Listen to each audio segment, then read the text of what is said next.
Hello बच्चों, कैसे हैं आप लोग। आई होप आप सब लोग बहुत अच्छे होंगे और अच्छे से स्टडीज भी कर रहे होंगे। तो I am Poonam Sharma, your science teacher. Welcome you all again another session of very important chapter life processes. So life processes chapter में अभी तक हमने बहुत सारे सिस्टम्स के बारे में पढ़ा, जैसे कि न्यूट्रिशन, रेस्पिरेशन एंड ट्रांसपोर्टेशन। तो ये सारे के सारे सिस्टम हमारे लिए बहुत ही ज़्यादा ज़रूरी हैं। आज जिस सिस्टम के बारे में हम पढ़ रहे हैं ये भी उतना ही ज़रूरी है जितने बाकी सारे के सारे सिस्टम। तो आज ऐसा कौन सा यूनिक सिस्टम हम पढ़ने वाले हैं जो कि इतना इम्पॉर्टेंट है हमारे लिए। तो let's begin with the today session. तो आज की क्लास में जो हम प्रोसेस पढ़ने वाले हैं, तो वो प्रोसेस है हमारा एक्सक्रीशन। जी हाँ, एक्सक्रीशन क्या होता है, सबसे पहले तो इस टर्म को जानना ज़रूरी है। एक्सक्रीट आउट यानी कि बाहर निकलना, एक्सपेल्ड आउट। एग्जिट वर्ड सुना होगा आप लोगों ने, यानी कि बाहर निकलना।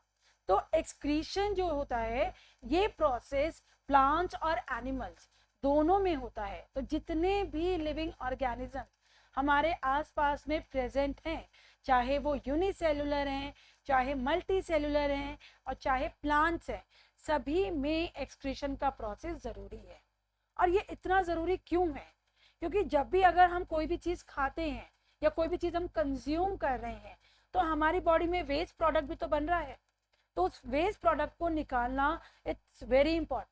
नहीं तो वो क्या बन जाएगा, it convert into toxic substances, poison बन जाएगा और हमारे वाइटल ऑर्गन्स जो हैं, हमारे जितने भी इंपॉर्टेंट ऑर्गन्स हैं, उनको खराब करना शुरू कर देगा। जैसे हम घर में एक सीवेज सिस्टम होता है, हर घर में एक सीवेज सिस्टम होता है।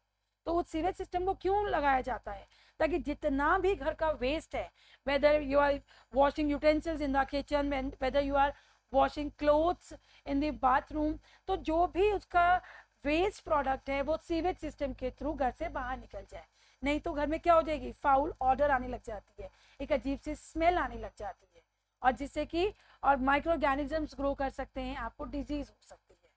तो इसीलिए हमारी बॉडी में भी ये बहुत ही इंपॉर्टेंट रोल प्ले करता है एक्सक्रीशन प्रोसेस। तो जो भी फूड प्रोडक्ट्स हम खाते हैं या हम गैसेस इनहेल करते हैं, तो उस टाइम पे कुछ वेस्ट प्रोडक्ट्स हमारी बॉडी से प्रोड्यूस होते हैं और उन सब वेस्ट प्रोडक्ट्स को बाहर निकालने के प्रोसेस को हम कहते हैं excretion. So excretion is a process of removal of waste product from our body. अब ये वेस्ट प्रोडक्ट किस फॉर्म में बन सकते हैं बॉडी में, जैसे कि यूरिया है, यूरिक एसिड है, और या एक्सेस वाटर है हमारी बॉडी में, तो ये सारे के सारे वेस्ट प्रोडक्ट होते हैं। एक्सेस सॉल्ट है, तो जितने भी एक्सेस में चीज़ें हमारी बॉडी में प्रोड्यूस होंगी वो हमारे लिए वेस्ट प्रोडक्ट है। जितना हमारी बॉडी को कंज्यूम करना था वो उसने कर लिया, अब जो एक्सेस में चीज़ें रह गई हैं उसको भी तो निकालना ज़रूरी है। तो वहाँ पर ये एक्सक्रीशन प्रोसेस बहुत ही इंपॉर्टेंट रोल प्ले करता है। अगर हम एक्सक्रीशन इन ह्यूमन बींग्स की बात करते हैं, तो ह्यूमन बींग्स में एक्सक्रीशन करने के लिए अलग अलग प्रोसेसेस हैं, अलग अलग मेथड्स हैं। जैसे कि सबसे पहले तो हमें जानना होगा difference between excretion and egestion. आपने ये जब न्यूट्रिशन चैप्टर पढ़ा था तो उसमें हमने इजेशन प्रोसेस भी पढ़ा था। अब आप कहोगे कि मैम इजेशन में भी तो वेस्ट प्रोडक्ट को निकाल दिया था, तो इस एक्सक्रीशन की क्या ज़रूरत है। तो बच्चों, जो इजेशन वाला जो प्रोसेस था उसमें वेस्ट प्रोडक्ट निकला था हमारे डाइजेस्टिव ट्रैक्ट के थ्रू, हमारी एलिमेंट्री कैनाल के थ्रू। लेकिन जो मेटाबॉलिक वेस्ट हमारे ब्लड में प्रोड्यूस होता है, वो मेटाबॉलिक वेस्ट कैसे निकलेगा, वो हमारे एक्सक्रीशन के थ्रू निकलेगा, जिसमें कि हमारी किडनीज हमारी हेल्प करेंगी। तो this is the difference between excretion and egestion. Although दोनों में ही वेस्ट प्रोडक्ट निकलता है, लेकिन इजेशन में ये निकलता है सॉलिड वेस्ट की फॉर्म में, through intestine, large intestine, anus के थ्रू बाहर निकल जाएगा।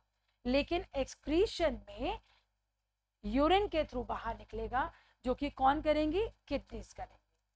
अब इसके अलावा कई बार हमारी बॉडी में एक्सेस सॉल्ट भी बनते हैं, तो कुछ एक्सेस सॉल्ट किसके थ्रू बाहर निकलते हैं, स्किन के थ्रू, क्योंकि हमारी स्किन में क्या प्रेजेंट होते हैं, कुछ पोर्स प्रेजेंट होते हैं, माइन्यूट पोर्स प्रेजेंट होते हैं, जिससे स्वेटिंग होती है। आपने ऑब्जर्व किया होगा, या स्पेशली ड्यूरिंग समर सीजन, बहुत तेज धूप होती है, बहुत humid weather, hot humid weather होता है, उस टाइम पे आपकी बॉडी में से एक्सेस स्वेट निकलना स्टार्ट हो जाता है। उस स्वेट के अंदर में एक्सेस सॉल्ट प्रेजेंट होते हैं। तो जो भी हमारी बॉडी में एक्सेस सॉल्ट होते हैं वो स्वेटिंग के थ्रू भी बाहर निकलते हैं। तो एक्सक्रीशन हमने स्वेटिंग के थ्रू भी बाहर हुआ हमारा, जो वेस्ट प्रोडक्ट थे। प्लस जब हम रेस्पिरेशन करते हैं उसमें हम कार्बन डाइऑक्साइड गैस को भी एक्सपेल्ड आउट करते हैं। तो यानी कि उसमें भी हमने क्या किया, वेस्ट प्रोडक्ट को बाहर निकाल दिया। सॉलिड वेस्ट इजेशन के थ्रू निकल गया। अब क्वेश्चन आता है, जब सारे के सारे सॉलिड वेस्ट निकल ही रहे हैं तो ये किडनीज क्या कर रही हैं, किडनीज क्या रोल है, स्किन ने सॉल्ट निकाल दिया और एनस ने वेस्ट सॉलिड वेस्ट निकाल दिया, और लंग्स से हमारे माउथ के थ्रू, सॉरी नॉस्ट्रिल्स के थ्रू क्या निकल गया, कार्बन डाइऑक्साइड निकल गई। अब बाकी जो वेस्ट है वो हमारा कौन निकालेगा, किडनीज। जैसे हमारी बॉडी में यूरिया या यूरिक एसिड प्रोड्यूस होता है, एक्सेस वाटर होता है, वो सब कौन निकालेगा बाहर, वो ये किडनीज ही तो निकालेंगी। तो इसीलिए ये जो किडनीज हैं ये बहुत ही इंपॉर्टेंट रोल प्ले करती है in the process of excretion. Human beings से बात कर रही हूँ मैं। ह्यूमन बींग्स में किडनीज होती हैं जो कि एक्सक्रीटरी सिस्टम में हेल्प करती हैं। और अगर हम बात करते हैं excretory system of human beings की, मैं बात कर रही हूँ एक्सक्रीटरी सिस्टम। ये क्वेश्चन आप ध्यान से सुनिएगा, एक्सक्रीटरी सिस्टम की यहाँ बात हो रही है। तो एक्सक्रीटरी सिस्टम किस किस चीज से मिलके बना है, पेयर ऑफ किडनीज, जैसा कि आप देख रहे हो ये किडनीज है, यहाँ पर दो किडनीज, बीन शेप किडनीज होती हैं, जैसे राजमा की शेप होती है, जो किडनी बीन्स उसीलिए कहा जाता है उनको, क्योंकि उनकी शेप ही किडनीज की तरह होती है। तो किडनी शेप बीन्स, यानी कि बीन्स की जैसी इनकी शेप होगी। यूरिनरी ब्लैडर प्रेजेंट होगा, ये आप देख रहे हैं यूरिनरी ब्लैडर। इसका काम होता है it stores the urine for a temporary time. तो थोड़े से टाइम के लिए जो यूरिन प्रोड्यूस होता है किडनी से वो हमारे ब्लैडर में आके स्टोर हो जाता है। Then ureters are there. Ureters का काम होता है, ये लॉन्ग ट्यूब्यूल्स होती हैं। लॉन्ग ट्यूब्यूल मतलब बड़ी बड़ी ट्यूब्स होती हैं जो कि किडनी से यूरिनरी ब्लैडर तक जाती हैं, और ये किडनी से ब्लैडर तक यूरिन को लेकर आती हैं, जिसके अंदर में एक्सेस चीजें प्रेजेंट होती हैं, यूरिया, यूरिक एसिड या वाटर या सॉल्ट्स। ठीक है, अब आता है यूरेथ्रा। यूरेथ्रा एक ओपनिंग है जिसके थ्रू यूरिन पास होता है। तो जब अर्ज होती है यूरिन पास करने की तो ये ओपन हो जाता है, जिसकी हेल्प से यूरिन पास कर पाते हैं। तो ये तो हुआ excretory system of human beings. तो ह्यूमन, अगर क्वेश्चन आता है एग्जाम में, draw excretory system of human being, तब आप ये डायग्राम बनाएंगे। लेकिन अगर क्वेश्चन आता है नेम द एक्सक्रीटरी यूनिट, या ध्यान से सुनिएगा, बहुत कंफ्यूजन होता है बच्चों को इसमें। एक्सक्रीटरी सिस्टम की बात आती है तो ये पूरा सिस्टम आ जाता है, लेकिन अगर एक्सक्रीटरी यूनिट की बात आती है तो एक्सक्रीटरी यूनिट है हमारी नेफ्रॉन, जो कि क्या है, एक्सक्रीटरी यूनिट। और मिलियंस ऑफ नेफ्रॉन प्रेजेंट होते हैं किसमें, इन किडनीज के अंदर में।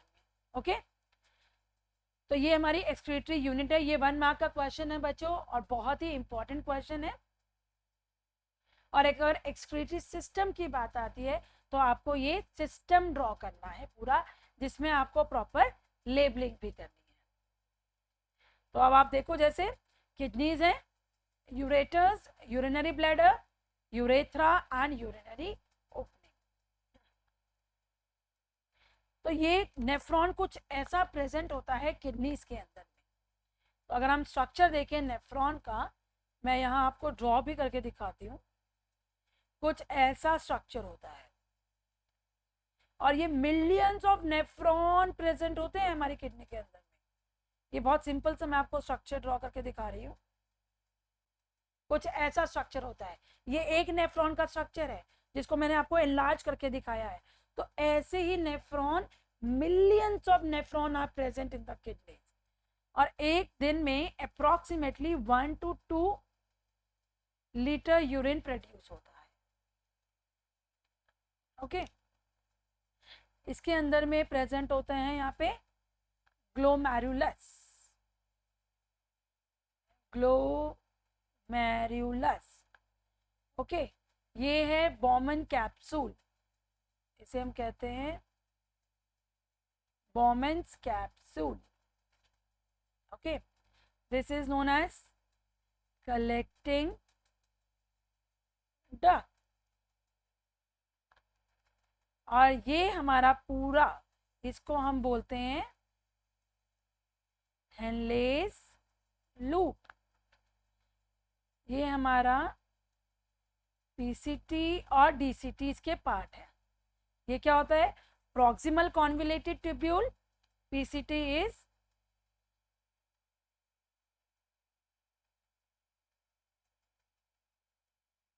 प्रॉक्सिमल, मैं यहाँ लिखती हूँ ताकि क्लियर हो आपको, PCT is proximal convoluted tubule, okay, और DCT is distal convoluted tubule, distal convoluted tubule, और ये दोनों के दोनों मिलके क्या बनाते हैं?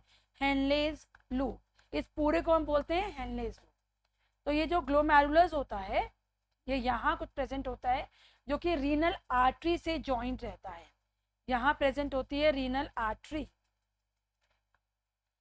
तो रीनल आर्टरी से जब ब्लड आएगा, उस ब्लड के अंदर में प्रोटीन्स भी प्रेजेंट होते हैं लार्ज अमाउंट में, और इसमें वाटर मॉलिक्यूल्स प्रेजेंट हैं, वेस्ट प्रोडक्ट प्रेजेंट है जो कि यूरिया, यूरिक एसिड की फॉर्म में है, एक्सेस सॉल्ट प्रेजेंट है, ग्लूकोज प्रेजेंट है। तो ये क्या काम करता है? ग्लोमेरुलस रीनल आर्टरी से वो सारे के सारे उसको ब्लड को ले लेता है। ठीक है, अब जब यहाँ पे ब्लड आता है तो ये इसको यहाँ पे फिल्टर होता है, यहाँ पे एक फिल्टर होता है। तो यहाँ पे जब ब्लड फिल्टर हो जाता है, इसको बोलते हैं ग्लोमेरुलर फिल्ट्रेशन, ग्लोमेरुलर फिल्ट्रेशन। तो ग्लोमेरुलर फिल्ट्रेशन में क्या होगा? जो भी रीनल आर्टरी से ब्लड आया जिसके अंदर में यूजफुल प्रोडक्ट्स भी प्रेजेंट है, उसके साथ साथ उसके अंदर में वेस्ट प्रोडक्ट भी प्रेजेंट होते हैं, तो ये क्या करेगा? यहाँ आके फिल्टर हो जाता है, इसे बोलते हैं ग्लोमेरुलर फिल्ट्रेशन। और जब ये फिल्ट्रेशन होता है तो जो लार्ज प्रोटीन मॉलिक्यूल्स होते हैं वो तो ऊपर ही रह जाते हैं इसके अंदर में, क्योंकि वो तो यूजफुल प्रोडक्ट्स है, तो वो फिल्टर नहीं होते, वो यहीं रह जाएंगे। बाकी जो फिल्ट्रेट है वो किस में चला जाएगा? वो इस हेनलेस लूप में, जो कि पीसीटी और डीसीटी दो पार्ट्स में डिवाइड है। तो जब ये फिल्ट्रेट यहाँ पहुंचते हैं ट्यूब्यूल्स के अंदर में, still it has some glucose, some amino acids, salts and water plus waste product also। अब इस हेनलेस लूप के आसपास में बहुत सारी ब्लड कैपिलरीज प्रेजेंट होती हैं। ये सब ब्लड कैपिलरीज इससे एनक्लोज्ड रहती हैं। अब इन ब्लड कैपिलरीज का काम क्या होता है? ये ब्लड कैपिलरीज ट्यूब्यूल में से जितना भी यूजफुल प्रोडक्ट है, जैसे ग्लूकोज है, जो वाटर है, या कुछ सॉल्ट्स हैं, या अमीनो एसिड्स अगर फिल्टर होकर इसमें आ गए हैं स्मॉल पार्टिकल्स, तो वो सारा का सारा एब्जॉर्ब हो जाता है। इसे हम कहते हैं ट्यूबुलर रीएब्जॉर्प्शन।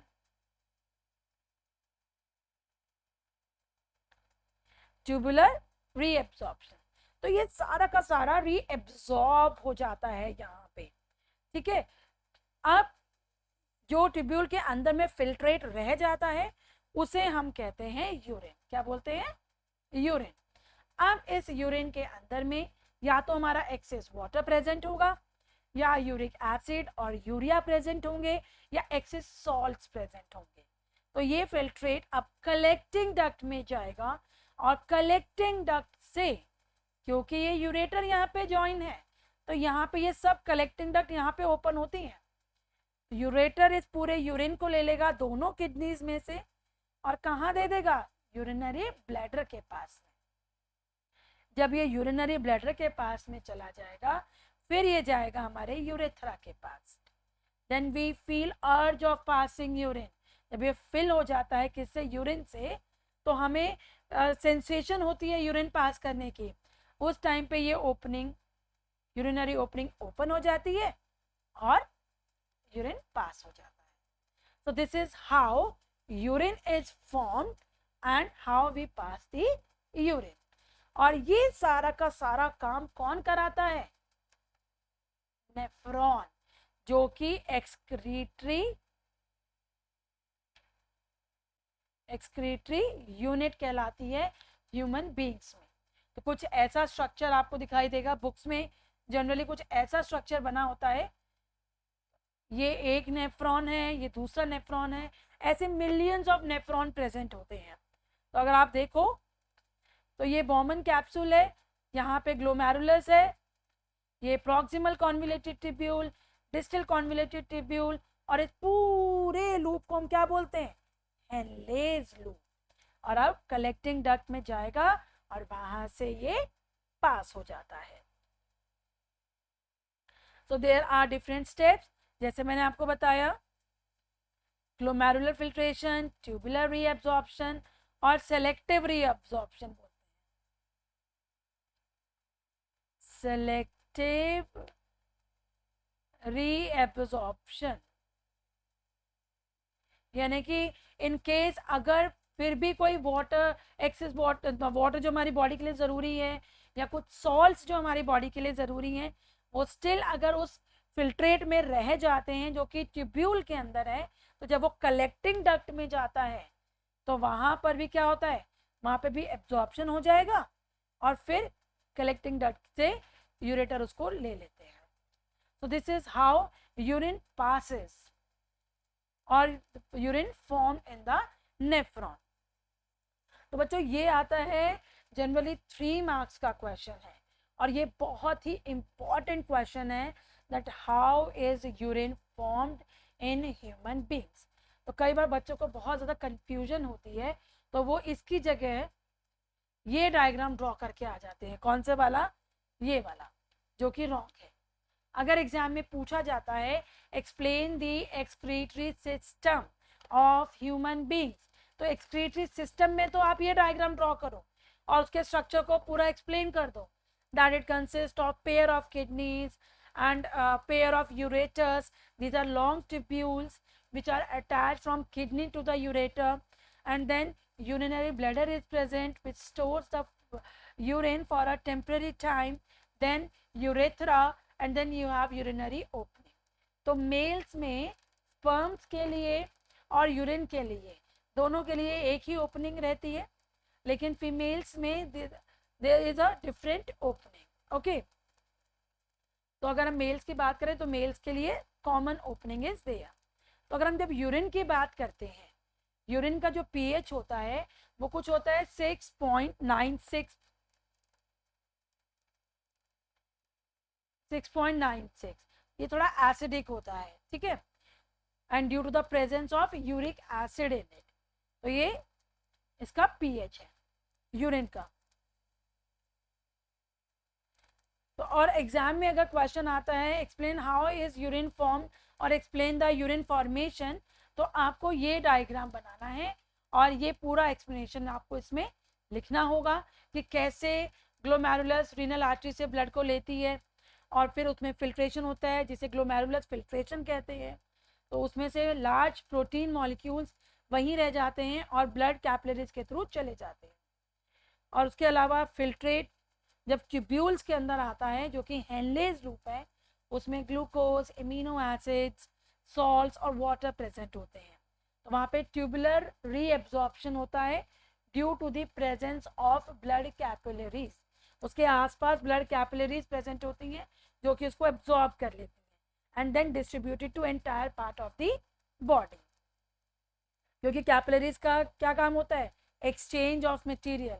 अगर आपको याद हो, जब हमने सर्कुलेटरी सिस्टम किया था तो उसमें हमने ब्लड कैपिलरीज के फंक्शन को भी पढ़ा था, जिसमें कि वो एक नेटवर्क होता है जो कि वेस्ट और यूजफुल प्रोडक्ट्स को एक्सचेंज कराता है। तो यही कैपिलरीज इस टिब्यूल्स के आसपास, ये जो टिब्यूल आपको दिखाई दे रहा है इसके आसपास ऐसे कॉइल स्ट्रक्चर में प्रेजेंट होती हैं। तो यहाँ से वो सारे यूजफुल प्रोडक्ट्स को ले लेती हैं और फिर पूरी बॉडी को ट्रांसपोर्ट कर देती हैं। फिर इसके अलावा जब यूरिन जो फिल्ट्रेट रहता है उसको यूरिन बोलते हैं, जब वो कलेक्टिंग डक्ट में जाता है वहाँ ट्यूबुलर सिक्रीशन या सिलेक्टिव रीएब्जॉर्प्शन भी होता है।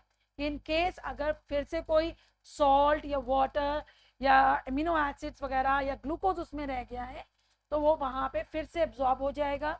अब सिर्फ जो यूरिन कलेक्टिंग डक्ट से बाहर निकलेगा उसके अंदर में वेस्ट प्रोडक्ट होंगे, जैसे urea, uric acid, excess salt, excess water, तो वो सारा का सारा कलेक्टिंग डक्ट के थ्रू बाहर निकलता है, जो कि कौन ले लेगा? यूरेटर, और फिर किसको देगा? यूरिनरी ब्लैडर को, देन यूरेथ्रा, और फिर यूरिनरी ओपनिंग से एक्सपेल्ड आउट हो जाता है। तो आई होप ये आपको क्लियर हुआ होगा कि किस तरीके से यूरिन प्रिपेयर होता है और कौन सा एक्सक्रीटरी सिस्टम है। तो जब भी एग्जाम में ये क्वेश्चन आए तो आप क्वेश्चन को ध्यान से पढ़िएगा कि क्या उसमें यूरिन फॉर्मेशन पूछा है या उसमें एक्सक्रीटरी सिस्टम पूछा है। अगर एक्सक्रीटरी सिस्टम पूछा है तो आप ये डायग्राम बनाएंगे, ये वाला, और अगर यूरिन फॉर्मेशन पूछा है तो आप नेफ्रॉन का डायग्राम बनाएंगे। और 1 मार्क का क्वेश्चन है, name the excretory unit in human beings, and the answer is nephron. तो आई होप यहाँ तक आपको क्लियर हुआ होगा। तो इसके अलावा एक और मेथड होता है जिसे हम कहते हैं ऑस्मो रेगुलेशन। तो एक्सक्रीशन इन प्लांट्स को हम करने से पहले एक बार हम जरा ऑस्मो रेगुलेशन भी देख लेते हैं। बहुत ही छोटा सा टॉपिक है ये। Osmo regulation is a process which maintain the balance of water and ions in the body। तो ये ऑस्मो रेगुलेशन का काम होता है, जो भी वाटर और आयंस का जो बैलेंस है तो वो बना के रखता है हमारी बॉडी के अंदर। और ये जनरली कंट्रोल किया जाता है पिट्यूटरी ग्लैंड को, जिसको मास्टर ग्लैंड भी कहा जाता है, जो कि ब्रेन में प्रेजेंट होता है। Pituitary gland, okay. तो पिट्यूटरी ग्लैंड का काम क्या होता है, जिसे मास्टर ग्लैंड कहते हैं, ये अपने में से एक हार्मोन निकालता है जिसे हम बोलते हैं anti diuretic hormone, anti diuretic hormone या वैसोप्रेसिन। ये हार्मोन, ये भी 1 मार्क का क्वेश्चन है बच्चों, ADH भी बोला जाता है इसको। ये हार्मोन है जो कि ऑस्मो रेगुलेशन कराता है। तो ये हमारे पिट्यूटरी ग्लैंड इसको सिक्रीट करते हैं, जिससे कि हमारी बॉडी में जो आयंस और वाटर का बैलेंस बन जाता है। ठीक है।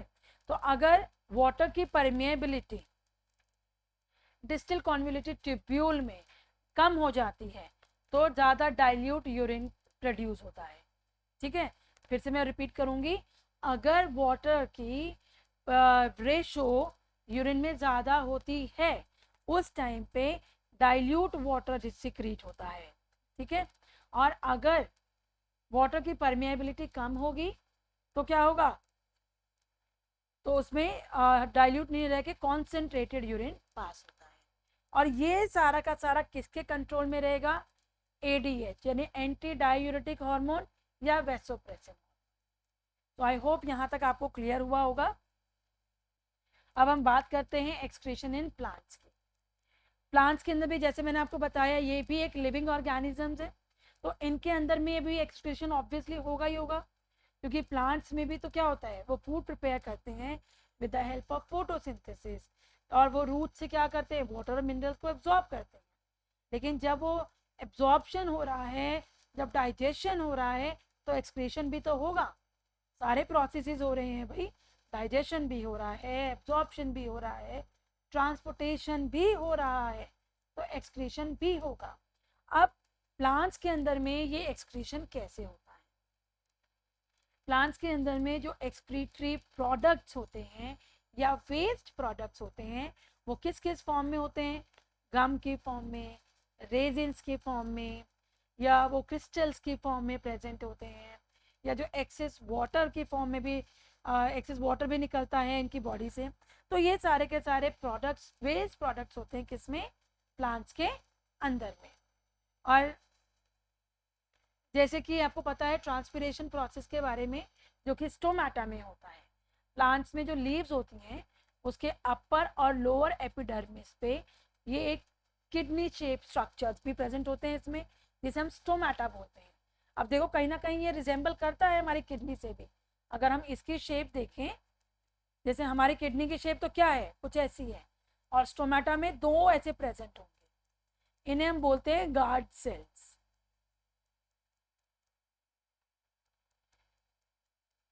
तो स्टोमेटा में जो ये गार्ड सेल्स प्रेजेंट होते हैं जो कि लीव्स में प्रेजेंट है, जब प्लांट्स के अंदर में एक्सेस वाटर होता है तो वो क्या होता है, इस पोर के थ्रू, इस ओपनिंग के थ्रू जो कि स्टोमेटा में है, इसके थ्रू वो बाहर निकल जाता है, और this process is known as transpiration. आप देखो जैसे गम्स और रेजिन्स, ये आपको दिखाई दे रहा होगा, ये सब इसके वेस्ट प्रोडक्ट है। या तो ये बार्क से बाहर निकलते हैं, ये this is the bark part of the tree. Leaves में से बाहर निकलेंगे, ट्रांसपिरेशन करा देंगे। तो different methods, different things are there, different parts are there which help in the process of excretion in plant। लेकिन ह्यूमन बींग्स में सिर्फ किडनी ही एक काम कराता है, ठीक है। अब आता है हीमोडायलिसिस, ये ह्यूमन बींग्स में होता है। Hemo means blood, dialysis means purify. कई बार क्या होता है, किडनीज जो रहती हैं वो किसी भी वजह से, या कोई इंजरी हो जाती है या उसमें कोई प्रॉब्लम आ जाती है, उसकी वजह से किडनीज जो रहती हैं वो फंक्शन करना बंद कर देती है या कम कर देती है। उस केस में किडनी फेलियर कहा जाता है, यानी कि किडनी फेल हो गई है, किडनीज अपना काम करना बंद कर देती है। अगर एक किडनी कम कर देती है, काम करना बंद कर देती है, तो दूसरी किडनी बहुत हेल्पफुल है, वो उसके बदले का काम करती है। लेकिन अगर दोनों ही किडनीज खराब हो जाए, उस केस में इस मेथड को यूज किया जाता है जिसे बोलते हैं हीमोडायलिसिस। और ये हीमोडायलिसिस में क्या होता है, इसे आर्टिफिशियल किडनी भी कहा जाता है, क्योंकि ये किडनी की तरह काम करती है। ये नेचुरल किडनी नहीं है, लेकिन किडनी की तरह ये काम करेगी। यानी कि हमारे ब्लड में जो भी वेस्ट प्रोडक्ट्स होंगे उसको प्योरीफाई करना तो ज़रूरी है, ब्लड को उनको निकालना ज़रूरी है। तो वो जितने भी वेस्ट प्रोडक्ट्स होंगे, अगर वो नहीं निकलेंगे तो they start harming our vital organs. तो हमारे बॉडी में जितने भी ऑर्गन्स हैं उनको ख़राब करना शुरू कर देंगे। इसीलिए उन वेस्ट प्रोडक्ट्स को निकालना बहुत ज़्यादा ज़रूरी है। और उसके लिए अगर किडनीज काम नहीं कर रही हैं तो या तो किडनी ट्रांसप्लांट करा दिया जाए, किसी किडनी डोनर को ढूंढा जाए, मैच किया जाए, और उसकी किडनी किसी पेशेंट की बॉडी में जिसकी किडनी काम नहीं कर रही है उसमें उसको ट्रांसप्लांट कर दिया जाए। लेकिन ये बहुत ही एक्सपेंसिव प्रोसेस होता है और कई बार किडनी डोनर भी नहीं मिलता है। तो उस केस में क्या होगा, उस केस में ये हीमोडायलिसिस का प्रोसेस काम आता है, जिसे हम बोलते हैं आर्टिफिशियल किडनी ऑल्सो। और इसमें कुछ इस तरीके से काम किया जाता है, जैसे आप देख रहे हो ये पेशेंट है, इस पेशेंट की बॉडी से आर्टरी से ब्लड को लिया जाता है। पेशेंट की बॉडी से क्या लेते हैं, ब्लड को लेते हैं, जिसमें कि वेस्ट प्रोडक्ट भी प्रेजेंट हैं, जैसे urea, uric acid, excess salt, excess water, जो अभी हमने डिस्कस किए थे। तो वो सारा का सारा ब्लड उसकी बॉडी में से निकाल दिया जाता है थ्रू द आर्टरी, और उसको एक डायलाइजिंग सोल्यूशन में डाला जाता है। उस डायलाइजिंग सोल्यूशन का कॉम्पोजिशन बिल्कुल सेम रखा जाता है जो कि हमारे ब्लड का कॉम्पोजिशन रहता है। और ये डायलाइजिंग सोल्यूशन एक डायलाइजर मशीन से पास होकर जाती है, जिसमें कुछ कॉइल लाइक स्ट्रक्चर्स, कुछ ऐसे स्ट्रक्चर्स प्रेजेंट होते हैं जो कि हमारे जैसे ट्यूब्यूल का काम करते हैं। ये मेम्ब्रेन्स होती हैं।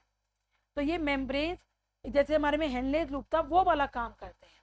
तो जब ब्लड इनमें से पास होके जाता है तो जो वेस्ट प्रोडक्ट है वो बाहर निकलना शुरू हो जाता है। ठीक है, जब ये बाहर निकलना शुरू होगा तो जो यूजफुल प्रोडक्ट है वो हमारे ब्लड के अंदर में रह जाता है और फिर उस ब्लड को पेशेंट की बॉडी में वेन्स के थ्रू अंदर पास किया जाता है। तो this is how this artificial kidney plays a vital role. और ये एटलीस्ट 3 to 5 आवर्स का प्रोसेस होता है and it's very painful also. तो और इस तरीके से आर्टिफिशियल किडनी काम करती हैं जिसे हम हीमोडायलिसिस भी कहते हैं।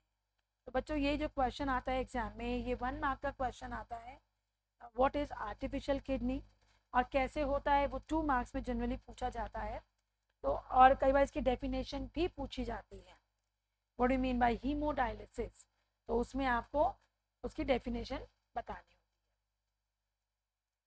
तो ये उनके लिए बहुत ही ज़्यादा बेनिफिशियल है जो किडनी ट्रांसप्लांट नहीं करा पाते हैं, क्योंकि वो बहुत ही एक्सपेंसिव प्रोसेस है, कई बार किडनी डोनर भी नहीं मिलता है।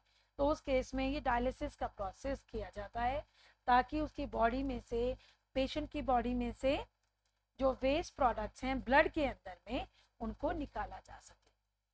क्योंकि एक्सक्रीटरी प्रोडक्ट्स हैं, जो वेस्ट प्रोडक्ट्स हैं, अगर उनको रिलीज नहीं किया गया बॉडी में से, अगर उनको नहीं निकाला गया तो क्या होगा, वो हमारे जितने भी ऑर्गन्स हैं उनको खराब करना शुरू कर देते हैं। तो this is how process of excretion takes place in human beings and plants. तो ह्यूमन बींग्स की अगर बात आती है तो किडनी ये रोल प्ले करेगी, जिसके अंदर में एक्सक्रीटरी यूनिट यानी कि नेफ्रॉन्स प्रेजेंट होते हैं, वो ये काम कराते हैं। लेकिन अगर किडनी फेल हो जाती है तब हीमोडायलिसिस होता है, या आर्टिफिशियल किडनी भी कहा जाता है उसको।